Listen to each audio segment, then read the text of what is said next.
Oi, gente, tudo bem? Hoje eu estou aqui com uma pessoa, eu tenho cadeira cativa no Jeito Goiano, parceiraço, sempre nos atende. Eurípides, muito obrigada mais uma vez por vir aqui conversar com a gente e dar dicas tão importantes. Andressa, eu que novamente agradeço o convite do programa Jeito Goiano. É sempre um prazer estar falando de economia de um jeito goiano para a nossa população. Um jeito fácil, descomplicado. Exatamente, para as pessoas colocarem em prática as dicas que nós vamos falar aqui hoje. Eurípides, para começar, eu queria conversar com você sobre as contas de começo de ano. A gente sabe que começo o ano tem IPTU, IPVA, material escolar, e aí dependendo da profissão da pessoa ainda tem mais um monte de taxas aí, de boletos que precisam ser pagos. Como se organizar para isso não ficar tão pesado no bolso? Andressa, a gente falou que uma vez sobre isso, é o planejamento, não tem para onde correr disso.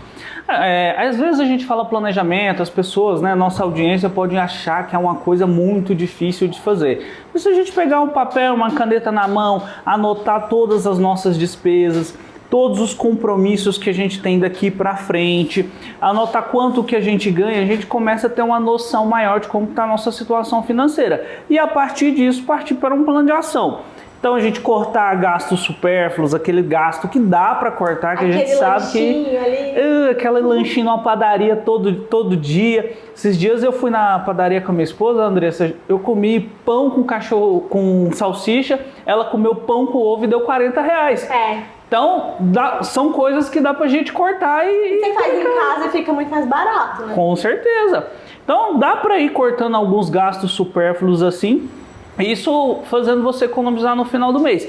Então, sem o planejamento, sem a gente parar, pensar, calcular, anotar tudo, infelizmente não tem como fazer. Hoje já tem algumas facilidades, alguns aplicativos aí que você paga e ele ajuda nessa gestão.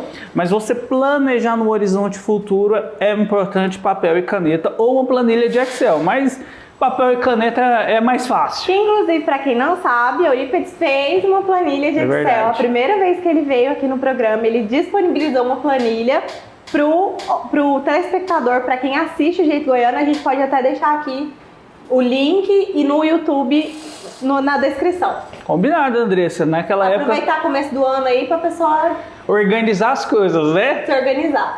Estamos à disposição. Naquela época teve muitos downloads lá, pessoas vieram conversar comigo. Então, é uma planilha simples, porque a grande dificuldade é que planilhas que você baixa na internet são muito complexas, as pessoas acabam ficando com preguiça de preencher. Então essa é simples, objetiva para a gente fazer esse planejamento. E aí a base da economia, então a gente pode falar que é planejamento, sempre. O planejamento. Se você quer economizar dentro da sua casa, tem que fazer planejamento. Eurípides, comecei o ano, esqueci que tinha o IPVA, a escola das crianças, IPTU. O que eu faço? Olha, Andressa, esse cenário que você falou, ele tá comum na vida de muitas pessoas, viu? Muita gente tem me feito perguntas parecidas. Não, sem contar quem gastou, né? Porque não basta esquecer, gastou com presente, com viagem, verdade. Com tudo. E agora não tem nada, não tem né? Nada. Não tem nada. Então, o caminho é cortar gastos supérfluos.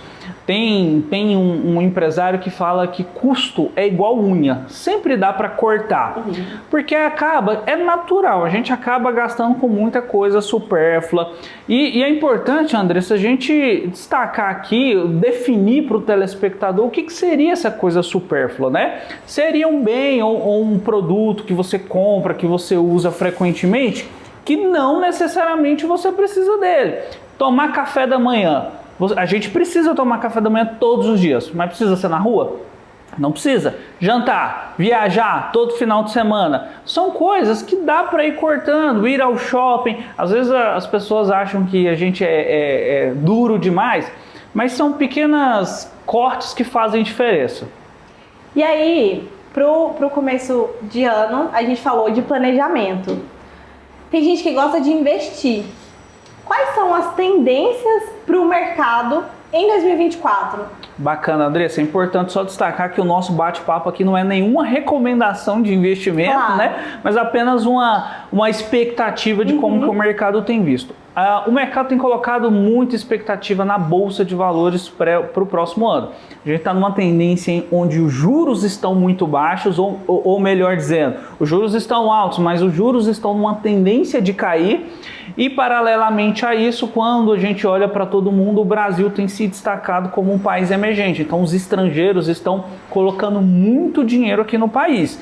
Só em 2023, os gringos depositaram mais de 60 bilhões de dólares na Bolsa de Valores. É muito dinheiro. Então, com a queda de juros aqui, que deve ser acompanhada por outros países, um fluxo de recurso deve se migrar para a Bolsa de Valores e fazerem os preços subirem. Então, é muito importante ter todo o cuidado. De novo, não é nenhuma recomendação, mas é uma perspectiva positiva para 2024 os investimentos em Bolsa de Valores. Em relação à inflação, por exemplo, ano passado o IGPM, por exemplo, ele terminou negativo. Negativo, né? 3,8. E para quem não sabe, o IGPM ele influencia no aluguel, por exemplo. Exatamente. Na compra de imóveis. Para esse ano, como é que ficam essas taxas? Andressa, a gente já observou desde o final do ano passado que o IGPM começou a retornar com mais força no finalzinho do ano passado, impactado principalmente pelo preço do combustível, que teve aumentos aí nos preços internacionais repassados pela Petrobras. Então era para a queda foi de 3,18, mas a expectativa era que fosse ainda maior, mas foi impactado por conta disso. Então nesse ano a gente deve observar um incremento na inflação, o IGPM deve subir, o IPCA deve ficar controlado também. Mas a gente tá vivendo um momento, Andressa, muito delicado politicamente falando em todo o mundo. Então, se por acaso a Venezuela resolver atacar a Guiana Francesa, ou a gente tiver outros países aí que queiram se envolver em guerra, tudo isso altera todo o contexto mundial e a inflação pode subir por conta disso.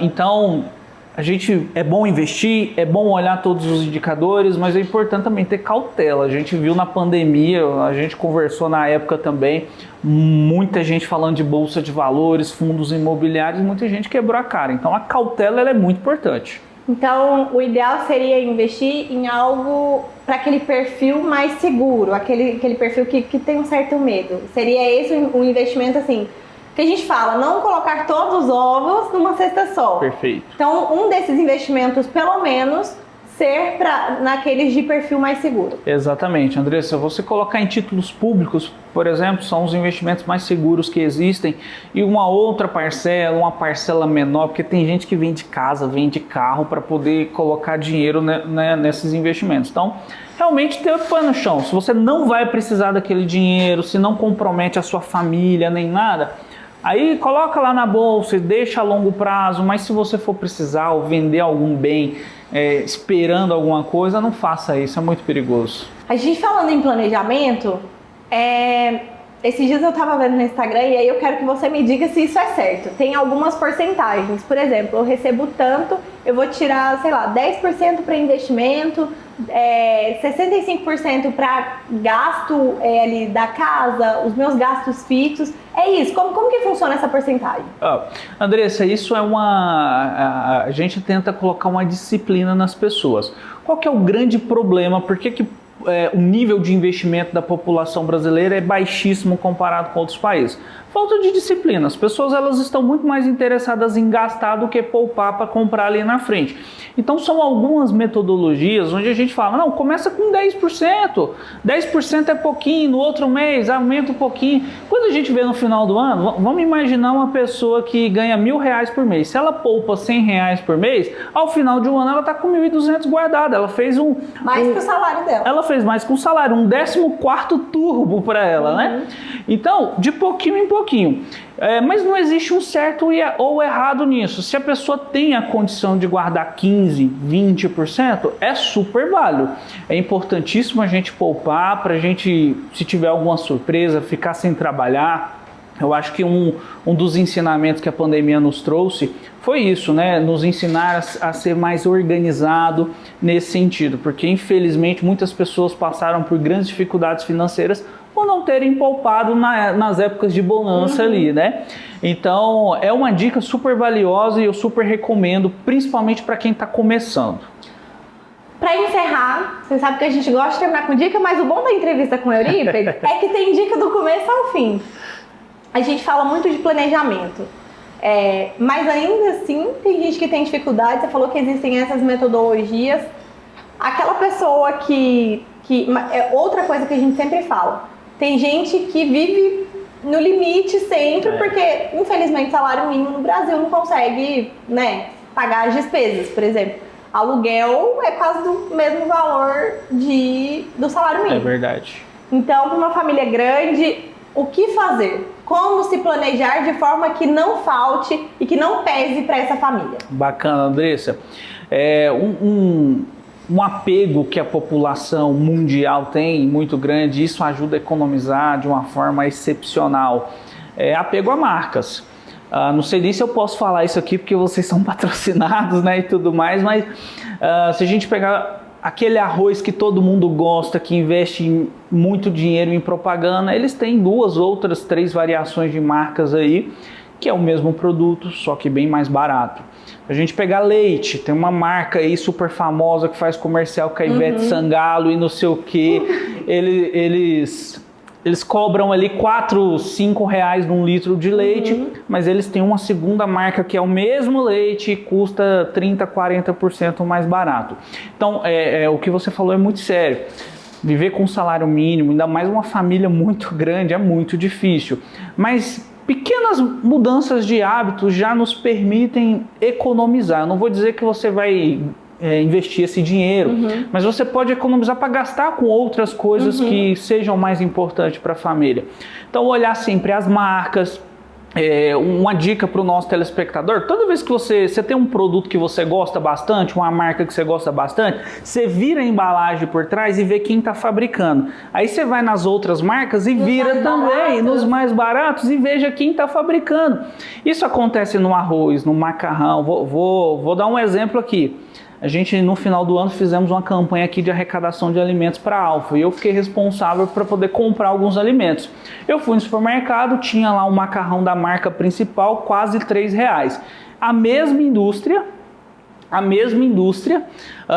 produz o mesmo macarrão, só que com outra marca, uma marca mais desconhecida que estava R$1,50, de R$3 para metade do preço. Metade do preço. Mesma empresa, mesmo produto, só que eu consegui comprar o dobro da quantidade que eu iria comprar se fosse aquela marca.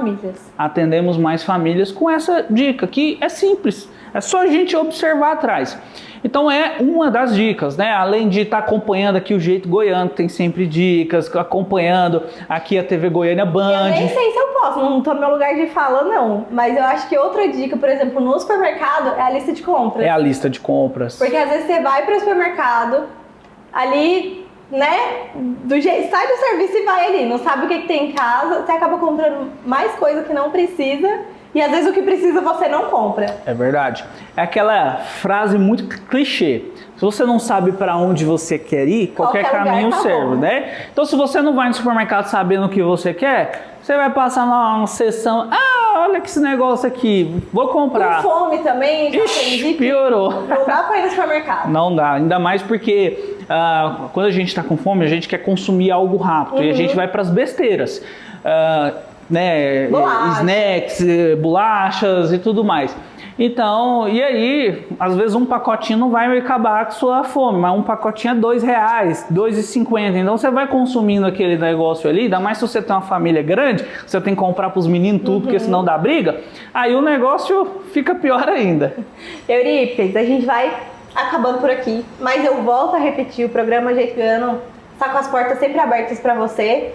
Sempre que tiver novidades relacionadas à economia, planejamento, a gente está aqui para te ouvir. Ô Andressa, eu que agradeço mais uma vez o convite, mande um abraço pro Léo, gosto muito dele. E todos os telespectadores do Jeito Goiano, é sempre um prazer falar. Eu acho que aqui é um programa que eu tenho muita liberdade, porque eu falo do jeito mesmo, goiano, liberado. Às vezes a gente tem que falar mais... simples, fácil de entender, e é isso que a gente gosta. E é isso que a gente gosta. Às vezes a gente participa de alguns outros programas e tem que falar muito engomadinho, muito bonitinho. Aqui não, aqui a gente fala do jeito goiano. Eurípides, muito obrigada. Eu espero que vocês tenham gostado. Até a próxima. Tchau, tchau. Tchau, tchau, gente.